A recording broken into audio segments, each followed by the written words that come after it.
Andriamato filohan'ny repoblika atolotry ny fitsarana avy momba lalam-paharoerananao amin'ny fomba manetriketrika ny sosiny iray amin'ny fianianana nataonao sy ny fitanana tsoratra ny lanonam-panjakana natao teto androany izay efa nasiana ny fitomboky kase mpanjakana.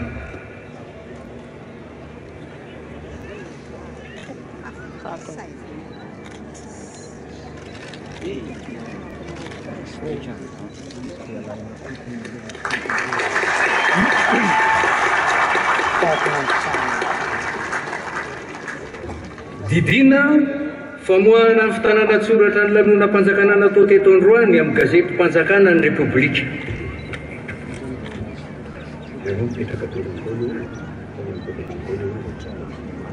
Aza hoterana tompo.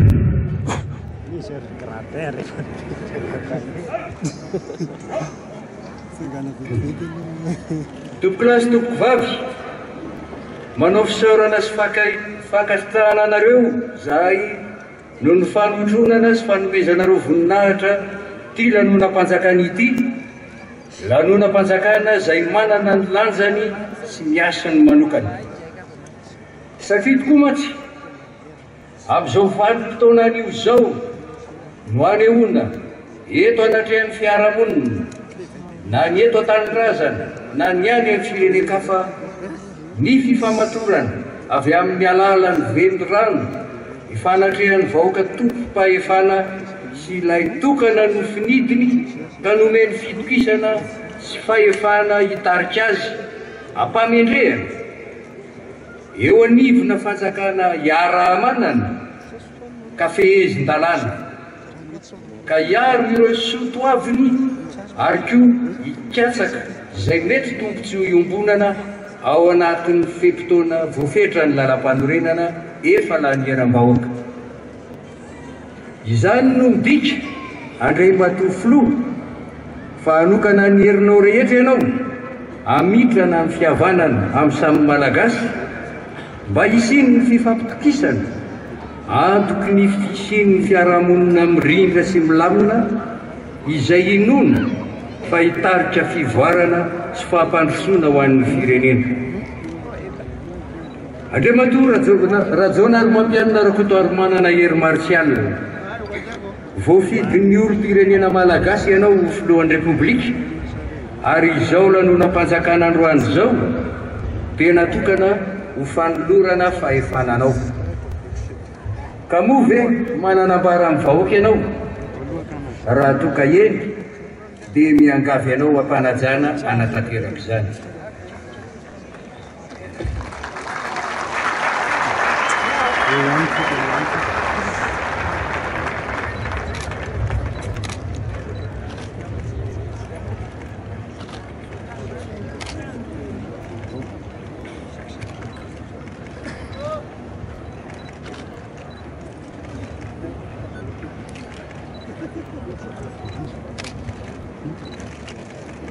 Andriamato isany filoham-pirenena sy filoham-panjakana namana sy ianareo mpiaradia aminy.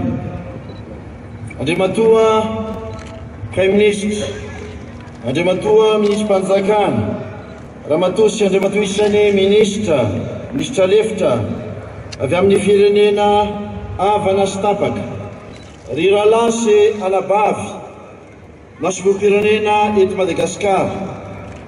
Ianareo filohan'ny androm-panjakana isan-tsokajiny sy ianareo manam-boninahitra sivily sy miaramila, ianareo ray aman-dreny am-panahy sy ara-piarahamonina, ry malagasy mpiray tanindrazana manatrika etona na amin'ny alalany aino amanjery, tompoko lahy sy tompoko vavy, ampifaliana miarabanantsika rehetra amin'ity andro androany ity ary misaotra sy mideran'Andriamanitra nanome antsika tombonandro ahafahantsika mifankahita toy izao.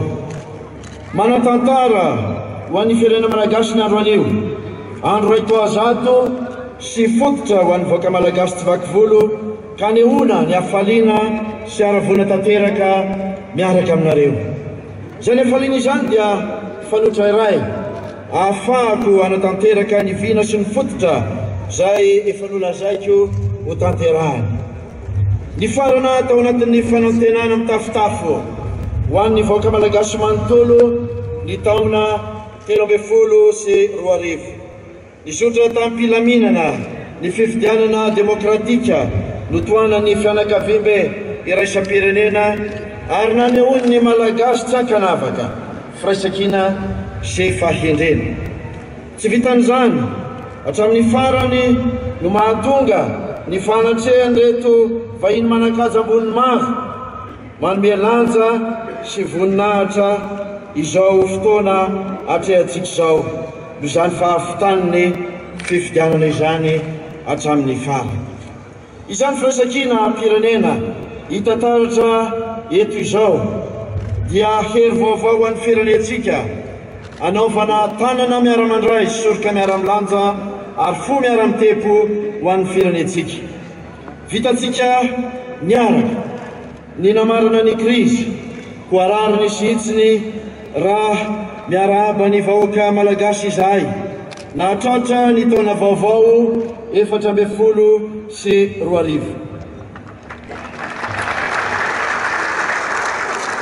Ary satria androany no fotoana ahafahanay maneho izany dia mirarisoa sy fanambinana ho antsika mianakavy izahay. Ity taona 2024 ity anie hitondra fahasalamana sy fahombiazana ho an'ny tsiraray sy ho an'ny satokantrano, fanavaozana fampandrosoana any Madagasikara ka anafaka ny malagasy amin'ny gadra ny fahantrana sy ny rofy ny anjady taminy hatizay. Engane ny firaisan-kina no ho voizintsika sy ho fototry ny fihavanan'ny malagasy tsakanavaka satria ny saoby tsy vitany rery fa ny vitsy lany vitsika. Irariana ity taona ity ho taonany fampandrosoana ara-toekarena ka tanteraka ny faniritsika ahita Madagasikara vaovao sy mandroso. Engany akory mba ho taona hiposana n'ilay fahazavana sy fivoarana nandrasan'ny vahoaka tsy ny ela ity taona ity. Ro malagasy mpiray tanindrazana ampalesentena tanteraka no hijoroko eto anoloanareo mandrefy ny asa zay niandry atsika. Makasitraka ny fatokisana zay napetrakareo tamiko ary matsapa sady koa aho ny fahafozantena tsy maintsy eto amin'ny tsiraray mba miarena netondray ny rindra sy ny lamina amin'ny samy malagasy. Tsapako tokoa ny avesatry ny andraikitry ny asan'ny filoham-pirenena zay vonana iadian'ny lohany eto amin'ny tany sy ny firenena. Efa voasedra sy voaomana amin'izany aho. Ny filohan'ny repoblika no elo be fialofana sy fiarovana iavo ny vahoaka ao aminy. Ny andraikitry ny filoham-pirenena dia andraikitra tsy mitovy amin'ny andraikitra hafa fa ilampitandremana toy ny anak'Andriamaso fa sady masina no saripady. Ekena fa mafy sy mavesatra ireo adidy aman'andraikitra nefa tsy misy mafy tsy laitra ny zoto hoy ny fitenenana. Mitaky asa fampiraisana ny malagasy rehetra. Tsy handroso ny firenena raha tsy miray malagasy ary izany firaisan-kina izany no ahafahantsika hiatrika ny fanamby rehetra hampandrosoana ny firenena. Mitaky ihany koa fanatanterahana zay rehetra nampanantenaina mba tsy hokobakambavana volana tenda fotsiny ihany satria ny fatokisana ny tenin'ny filoha no fototry ny fanavaozana ny firenena. Mitaky ihany koa hasina sy fitondratena mendrika ho an'ny tsiraray izany satria toa tandra vadik'oditra loatra ho an'ny malagasy ny fiheverana ireo zavatra tsy nety ho toy ny tarazo ifandivana. Mitaky ihany koa ny famerenana entitra sy aingana ny fandriam-pahalemana satria tena very tompy ny vahoaka malagasy ka mahatsiaro ho toy ny voly tsy misy kiady. Mitaky koa famerenana ny fanajana sy fahatokisana ny fanjakana satria efa ela loatra niasy ny fanjakana ny voasosy ary isomba iny vitsy anisa ka nanaovana ny hafa ho kely tsy mba mamindro sy ho zanam-piala hafa mitaky vokatra mivantana eo amin'ny fiainan'ny vahoaka izay mijaly sy latsaka ao anatin'ny fahantrana ahafahan'izy ireo manantena sy mino fivoarana marina amin'ny hoaviny mitaky fitsarana matotra sy tsy mitanila satria efa ela loatra ny vahoaka ny aina tao anatin'ny tsy fitovian-jo eo amin'ny lafiny rehetra mba tsy ho mitafy maloto manan-tsavony intsony na ho maizina koditry mazava izy ireo mitaky asa mifanojo amin'ny finiavana sy ny fahaizan'ny tsiraray satria ny asa no mahaolona sy manafaka amin'ny gadran'ny fahantrana tsy maintsy ataotsika zay farahery azo atao isanandro isanora isa minitra ka anaovana toy ny vikinalina ka aleo tafahoatra toy izay latsaka kady amin'ny zavatra atao matoky ianareo fa amin'izao fitantananay fitondrana izao dia ho alavirina hiatreo ny fiatsaram-belatsy na ny fiamorana amin'izay tokony atao na ny kajikajy amin'ny fitondram-pahefana miandry ahy ianareo vahoaka malagasy miandry ahy ianareo vahoaka malagasy amin'ny anajako ny fampanantenaina sy toky izay nomeko anareo fantatro loatra ny avesatry ny teny filoham-pirenena satria izy no taratry ny firaisam-pirenena filohan'ny vahoaka malagasy tsakanavaka ary tokony tsy ho voageja na hevitra na inona na fotom-pisainana na inona ka hitsinjo hatrany ny tompontsoan'ny daholobe zany no fenitra hidroko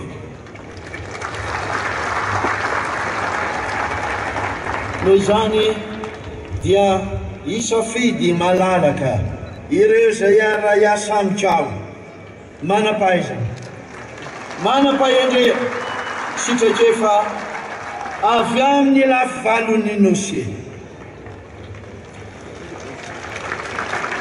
ry malagasy mpiray tanindrazana efa eniko ny feny vahoaka nisafidy izy ho tanterahana ny fanantenana ao anatin'ny fanajana ny zon'ny tsiraray sy ny fanajana ny androm-panjakana rehetra no hanaovana izany isika rehetra tompony andraikitra sy olona voafidy dia hiasa ho an'ny tompontsoan'ny be sy ny maro na ao anatin'ny gouvernemanta izany na eo amin'ny antenimera-pirenena na ao amin'ny maro anisy izany na avy amin'ny mpanohatra adiditsika ny manome haja ny andraikitra anakin'ny vahoaka atsika ka tsy tokony andraraky ny mbiando amin'izany isika tofoky ny gaboraraka ny vahoaka ary miandry ny mpanao politika rehetra sy ny mpiasa-panjakana haneo fahaizana sy fahitsiana ary fitandrovana ny vahoaka satria ny akono lehibe dia noho ny volony fa ny fanjakana no mijoro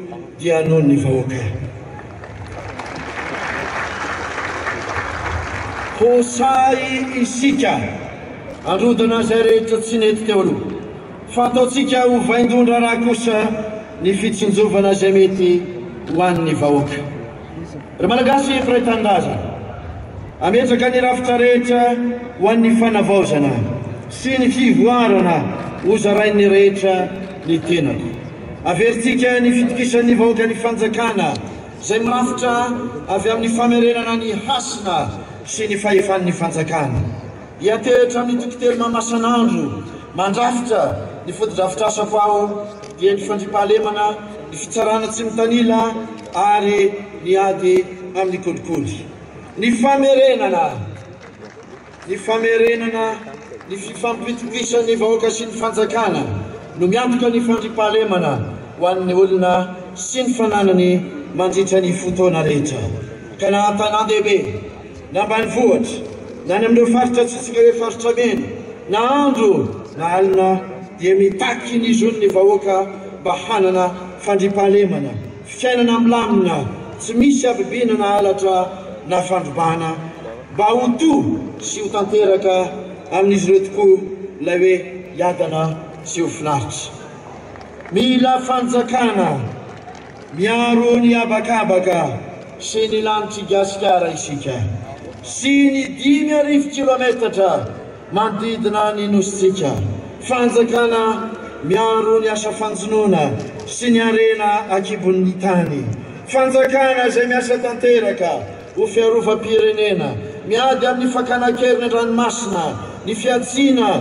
ny solika isan-karazany miaraka amin'ny 10 alina ny zandarmariam-pirenena ny polisy izay tandroka arony vozona sy lefina ary arony vady aman-janaka isan-tokantrano no anatanterahana izany mila fiainam-bahoaka tony demokratika marina isika mba ahafahantsika mametraka rafitra atongavana amin'ny tena fitsinjaram-pahefana mifanaraka amin'ny etaeta-bahoaka omena an'ireo olom-bafidy-bahoaka ny andraikitra izay andrasana amin'izy ireo ilaina ny ametrahana tontolo sy rafitra maharitra ahafahan'ny asa-panjakana mivelatra ho an'ny tombotsom-bahoaka rafitra mifanaraka amin'ny etaetan'ny daolobe ary ahafahan'ny asa-panjakana hanakaiky koa hatrany ny vahoaka eo ihany koa ny famerenana ny fifampitokisan'ny vahoaka sy ny fitsarana tsy mitanila sy ny fampiarana ny lalàna dia ho an'ny vahoaka rehetra tsy ankanavaka tsy isintsony tsy matomanota sy ny mitanila ary tsy maintsy averintsika ny fifampitokisan'ny fitsarana sy ny rehetra na ho an'ny vahoaka malagasy izany na ho an'ny teratany vahiny ka tsy isintsony ny itaitaindava toy ny sabakaka ambodirina isy fomba fiasa vaovao apetraka mba hiverenan'ny fitokisan'ny rehetra ny andro impanjakana isatsikazy mba tsy hiahiahin'ny mpamatsy vola sy ny orinasa avy any ampitan-dranomasina amin'ny verenana eto amin'ntsika indray ka ahafahan'izy ireny mitondra ny anjara birikiny amin'ny fampivoarana ny toe-karena sy ny fampandrosoana ho an'ny tombotsoan'ny be sy ny maro eo ihany koa ny famerenana ny fifampitokisan'ny vahoaka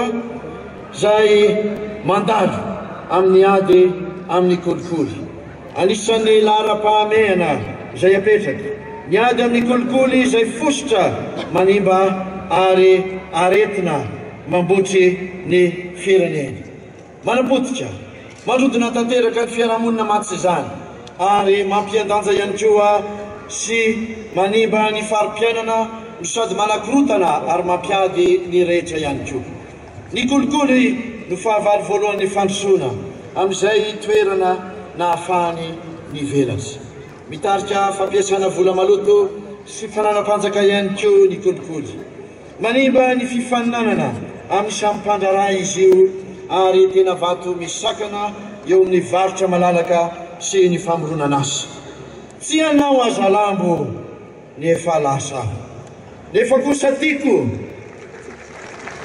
tsy anao aza lambo ny efa lasa nefa kosa tiako ho tsapan'ireo izay nanao mitsinety fa tonga sy miroso amin'ny fanovana isika ankehitriny tsy ekena intsony ny familivolena sy ny tsy fanajana lalàna iady tsy misindra fo isika amin'ny fanodikidoinana maro samihafa na volam-panjakana izany na ny fananam-panjakana iady isika amin'ireo fangorona-karena azo amin'ny fomba maloto amin'ireo mpanalaroatra manao fanampara-pahefana amin'ny fitaovam-panjakana ny famerenana ny fahefam-panjakana dia ampiverina ny fanjakana tandalana ary ampitsahatra ny fiverenan'ny krizy mba ahafahantsika mampivelatra itany ty tany malalatsika ity ka tsy isintsony ny volo manorandrana sy ny vato manoarina tompoko lahy sy tompoko vavy ry malagasy mpiray tany-drazana nandalo krizy mafy dia mafy isika amin'izao fotoana izao tsy eto amintsika ihany rehefa izany fa maneran-tany marary ny firenentsika ary ny toe-karena dia tena reraka tokoa tsy maintsy ajorontsika ny rafitra fa ny rehetra mivelatra sy migoka miaraka ny tambin'ny fandrosoana izay ho apetratsika adintsika ny mitady ny fomba rehetra afahantsika mivoatra amin'ny fanamboarana ny lalana, fampiroboroboana ny fitaovam-pamokara, ny fitaterana bakabaka, andranomasina, andranomamy, ny fanapahariana ny angovo. Eto aho dia tiana marika fa ny angovo any rehetra no lalana mahitsy indrindra ahafahan'ny malagasy tsirairay mandray any atokantranony ny fivoarana. Ny famatsiana ampiroboroboana ny angovoko dia hitarika eto amintsika ny fitaovana teknôlôjika avolenta mba tsy hazanakalafa antsika. Tsy maintsy ataontsika izay sarina ny mpamatsy vola sy fitaovana vahiny isan-karazany antanteraka izany. Mipetraka eto Madagasikara ny rafitra ara-dalàna sy ny tontolo mahatoky hisarika ny mpamatsy vola sy mpamorona orinasa avy amin'izao tontolo izao. Ka apetraka eto ny tontolo ny fandrarana izay manaraka ny lalàna verina ara-panjakana, ny fandoava-kevitra ara-dalàna anamafy sy amporisika ny famoronana asa aty amintsika mba ho toy ny tsy poy mifamerina tokoa isika. Ho arindra ny tsena anatiny manerana ny nosy ahafahan'ny mpanomokatra miasa sy manome ny vidiny marina ny vokatra ary ahafahany mamoaka amin'ny tokony ho izy izany ary hanome asa ny mpanao asa tanana samihafa. Ho velarina ny fahamatsiana ara-bola amin'ny alalan'ny mpamatsy vola madinika na ny microfinansa ahafahan'ny rehetra mindram-bola sy mampivelatra ny orinasa tsy miakina. Ny malagasy tsirairay dia tokony manana ny anjara toerany ao anatin'izany fampandrosoana sy fampivoarana izany amin'ny fanomezana asina ny asa tokoa mantsy ny maha-olona hitovian'ny tsirairay eo amin'ny fatrehana ny fiainana ary anandratana ny maha-olom-pirenena. Iarina Madagasikara no ny vokatry ny asan'ny malagasy tsirairay izay miara-misalahy atrarana ny vina dia ny fampivoarana ny malagasy manerana ny nosy. Ny filoha dia vonona mikarika sy hanome ny ento-manana rehetra ahafahantsika mampitombo ny arikaren'i Madagasikara. Isika no ametraka izany amin'ny alalan'ny famorona, ny aira, ny fahasahiana ary ny fahavononana. Apetraka ny tetikasa anatanterahana izany ho voakasika izany avokoa ny mpikatroka rehetra eo amin'ny sehatry ny toe-karena manomboka amin'ny mpamokatra, ny mpanjifa ka hatramin'ny rafim-panjakana. Iriko izany fivoarana izany hiatraka ihany koa amin'ny fahasalaman'ny daholobe izay ho atsaraina hatrany satria ny fahasalamana ny voalohan-karena. Fanamby lehibe sy maro lafy no miandro atsika amin'ny izany zavatra izany. Tsy voatra maharitra ty firenentsika ity raha tsy mametraka fampianarana sy fanabeazana ary fanofanana araka-asa maro-potitra ho an'ny taranany satria izy ireo kolokolo dimbony vary sy tompony avo ho avy raha-pitso. Vonona ny fanakalo-hevitra amin'ny rehetra ny tenako amin'ny fanatsarana ny rafim-pampianarana sy ny programa-pampianarana mba hifandraika amin'ny filan'ny firenena. Ho jerena manokana ny zaza mirenireny eny an-dalambe, ny nitsoka an-darana na ireo izay tsy mbola nianatra mihitsy nefa efa tokony hanao izany.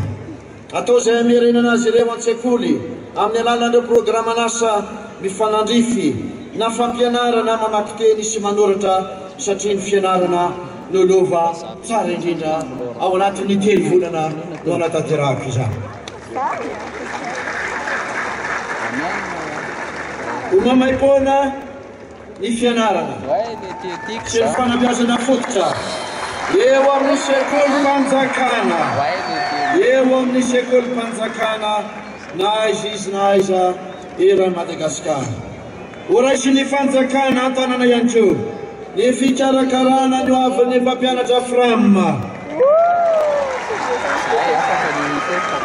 Manana toerana lehibe eo amin'ny fampandrosoana ny firenena ny fampianarana ka amin'ny alalan'ny fanofanana arak'asa no andrindratsika ny fahaiza-manao ny mpamokatra izay ilain'ny tsena eto anatiny sy iraisam-pirenena.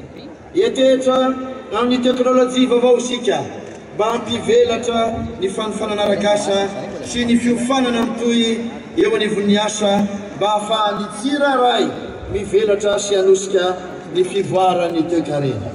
Ny fampianarana koa dia torantsika metraka ny fanatanjahantena eo amin'ny toerany, vatana tomady, saina matsilo hoy ny fitenenana, sotoavina lehibe no voizy ny fanatanjahantena satria ao no hitovozana ny ezaka, ny fifanajana, ny faharetana zay ho fitaratra ho an'ireo tanorantsika.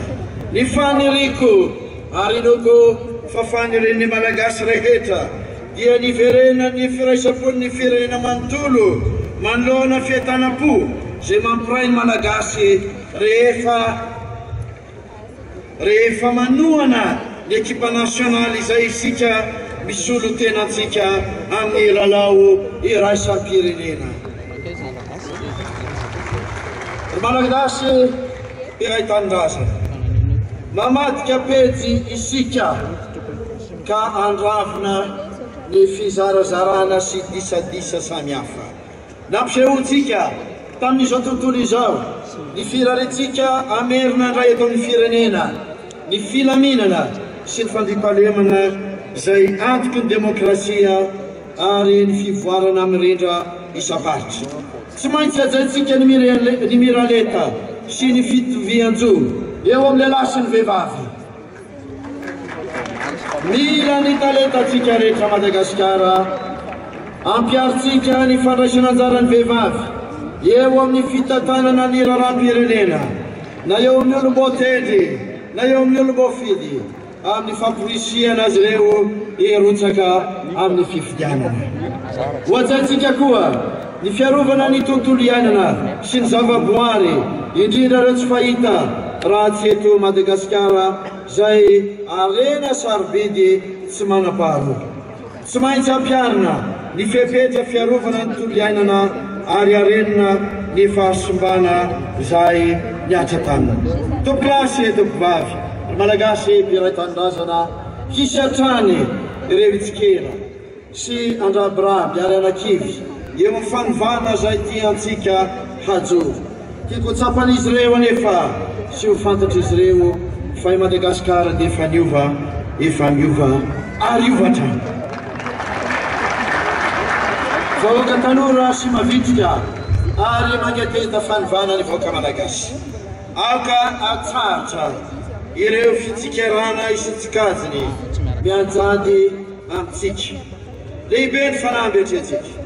Matoky anefa ao fananatsika malagasy ny sotoavina sy asina etrehana izany toy ny asa, rispo, fanajana rafitra, famendrena ary ny fitiavatra andrazana.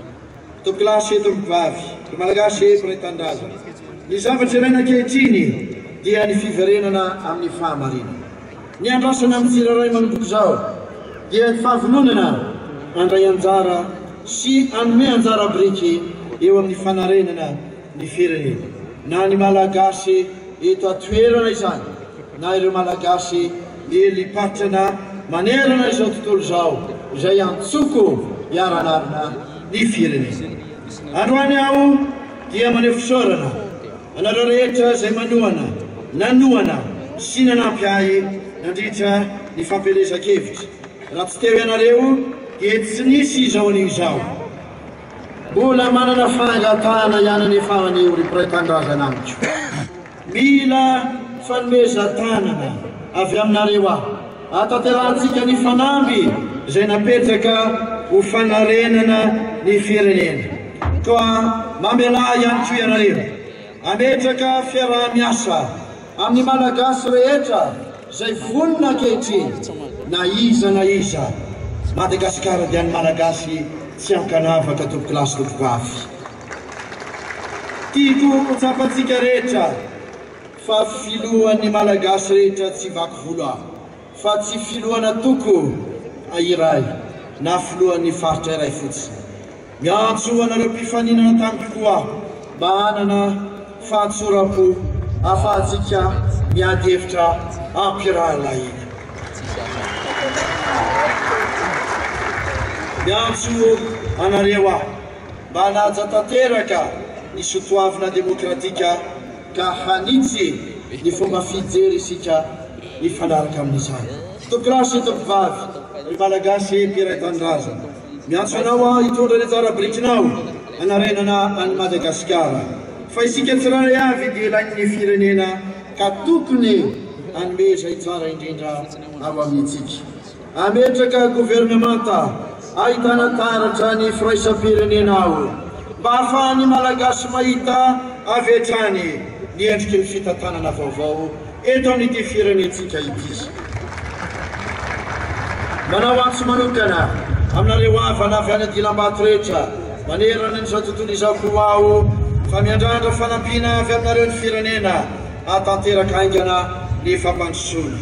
Miverina ny ampony Madagasikara satria aho tafaverina indray eo ny fianakaviam-be raisam-pirenena malagasy ary indrindra eo anivon'ny firenena aty ranomasina indianina sy atsimo atsinanan'ny Afrika isika. Raha sitrapon'Andriamanitra dia hitarika délégation sady isika amin'ny herinandro ambony anatrika ny fivorimbe isa-taon'ny fianakaviam-be ny firenena afrikanina atsy Addis Abeba ary hitondra ny teny sy ny afatry ny vahoaka malagasy tafaverina indray eo anivon'izany fianakaviam-be izany. Tompokilasy tompivavy ry malagasy mpiray tanindrazana ny asa tao miaraka no anarenantsika ny firenena ao anatin'ny fihavanana sy ny famelan-keloka.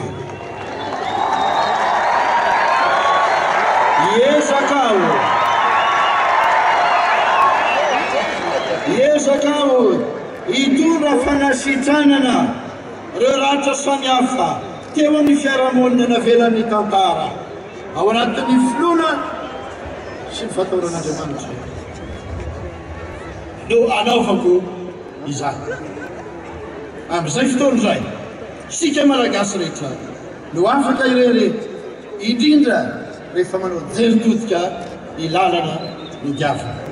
Ilaverina ny Madagasikara sy ny vahoaka malagasy manontolo. Misaotra tompolay, sitraka